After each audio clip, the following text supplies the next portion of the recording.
Charles വ്ളോഗിൻ്റെ പുതിയൊരു എപ്പിസോഡിലേക്ക് എല്ലാവർക്കും സ്വാഗതം.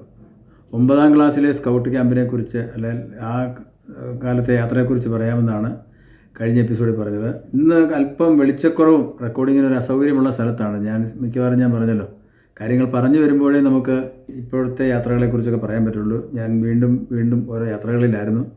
എങ്കിലും തീർത്ത് മുടങ്ങണ്ട എന്ന് വിചാരിച്ച് ഇന്നൊരു വീഡിയോ ചെയ്യണം. 9ലെ ഞങ്ങളുടെ സ്കൗട്ട് ക്യാമ്പ് എന്ന് പറയുന്നത് മണക്കടവ് സ്കൂളായിരുന്നു. ഈ മണക്കടവ് സ്കൂൾ അറിയപ്പെടുന്നത്, മണക്കടവ് എന്ന് പറഞ്ഞൊരു സ്ഥലമുണ്ടെങ്കിലും ശ്രീപുരം ഹൈസ്കൂൾ എന്നാണ് ഈ സ്കൂൾ അറിയപ്പെട്ടിരുന്നത്. അതായത് ആലക്കോട് നിന്ന് ഏകദേശം 10 കിലോമീറ്റർ. ഈ 10 കിലോമീറ്റർ പോകുമ്പോൾ നമ്മൾ മണക്കടവിലെത്തും. മണക്കടവിൽ നിന്ന് ഞങ്ങളൊക്കെ ക്യാമ്പിന് പോകുന്ന കാലത്തന്ന് അവിടുന്ന് മുന്നോട്ട് ബസ് സർവീസ് ഉണ്ടായിരുന്നില്ല. ഇപ്പം ഉണ്ടോ എന്നെനിക്ക് കൃത്യമായിട്ട് അറിഞ്ഞുകൂടാ. അവിടെ ചീക്കാട്, വായ്ക്കൊമ്പ, മൂരിക്കടവ്, അതിന് മുകളിലൂടെ കയറി കഴിഞ്ഞാൽ വീണ്ടും നമ്മൾ പണ്ട് പറഞ്ഞിരുന്ന വൈതൽമലയ്ക്ക് പോകാനായിട്ട് കാപ്പിമലയ്ക്കൊക്കെ എത്താവുന്ന റൂട്ടുകളുണ്ട്. ആ വഴിക്കൊക്കെ ബസ്സുകൾ തുടങ്ങിയോ എന്ന് എനിക്ക് അത്ര കൃത്യമായിട്ട് പറഞ്ഞുകൂടാ. ഏതായാലും മണക്കടവ് ക്യാമ്പിൽ ഞങ്ങൾക്ക് 4-5 ദിവസത്തെ ട്രെയിനിങ് ആയിരുന്നു. അന്ന് അവിടെ താമസിച്ച് ക്യാമ്പിൽ അറ്റൻഡ് ചെയ്തു. അന്ന് മണക്കടവ് സ്കൂളിലെ സ്കൗട്ടിൻ്റെ അധ്യാപകൻ്റെ പേര് തങ്കപ്പൻ സാർ എന്നായിരുന്നു. അദ്ദേഹം തിരുവനന്തപുരം സ്വദേശിയായിരുന്നു. അദ്ദേഹവുമായിട്ട് നല്ലൊരു ഫ്രണ്ട്ഷിപ്പൊക്കെ ഉണ്ടായി. അങ്ങനെ 4 ദിവസം കഴിഞ്ഞ് ക്യാമ്പ് കഴിഞ്ഞ് തിരിച്ചു പോന്നു. ഈ മണക്കടവിനെക്കുറിച്ച് പറഞ്ഞപ്പോഴാണ് മണക്കടവിലേക്ക് പോകുന്നത്.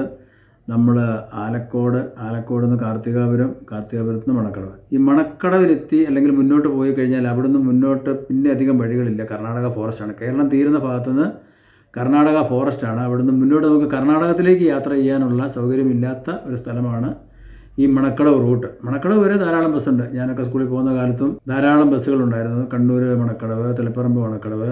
പിന്നെ നമ്മുടെ ഒരു ഫേമസ് ആയിട്ടുള്ളൊരു സർവീസുണ്ട്, പൊൻകുന്നം മണക്കടവ്. എനിക്ക് തോന്നുന്നത് 1979 സ്റ്റാർട്ട് ചെയ്തത്. ആ പാവം ഇപ്പോഴും ഫാസ്റ്റായിട്ട് എല്ലാ സ്റ്റോപ്പിലും നിർത്തി ഓടുന്ന ഒരു വണ്ടിയാണ്. അത് ഇന്ന് വരെ ഒന്ന് സൂപ്പർ ഫാസ്റ്റ് ആക്കാൻ കഴിയാത്തതിൽ എനിക്ക് വളരെ വിഷമമുണ്ട്. പൊൻകുന്നം മണക്കടവ് തുടങ്ങിയത്, അതിലെ യാത്രകളൊക്കെ മുന്നോട്ടുള്ള എപ്പിസോഡുകൾ വരേണ്ടതുകൊണ്ട് ഞാനിപ്പോൾ അതിനെക്കുറിച്ച് അധികം പ്രതിപാദിക്കുന്നില്ല.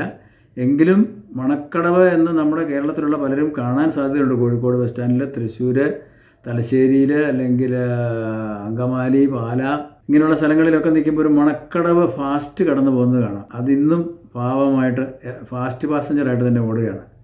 ഇത്രയും ദൂരം ഓടുന്ന ഒരു ബസ്സിനെ സൂപ്പർ ഫാസ്റ്റ് ആക്കേണ്ടതായിരുന്നു. എന്തായാലും സ്കൗട്ട് യാത്രകൾ തുടരാൻ പോവുകയാണ്. അതിനിടയ്ക്ക് മണക്കടവിനെക്കുറിച്ച് പറഞ്ഞപ്പോഴാണ് തൊട്ടടുത്ത് ഉദയഗിരി എന്ന് പറഞ്ഞൊരു സ്ഥലമുണ്ട്. അതിൻ്റെ പേര് മറ്റൊന്നായിരുന്നു. അതൊക്കെ അടുത്ത എപ്പിസോഡിൽ പറയുന്നതായിരിക്കും. വീണ്ടും കാണാം.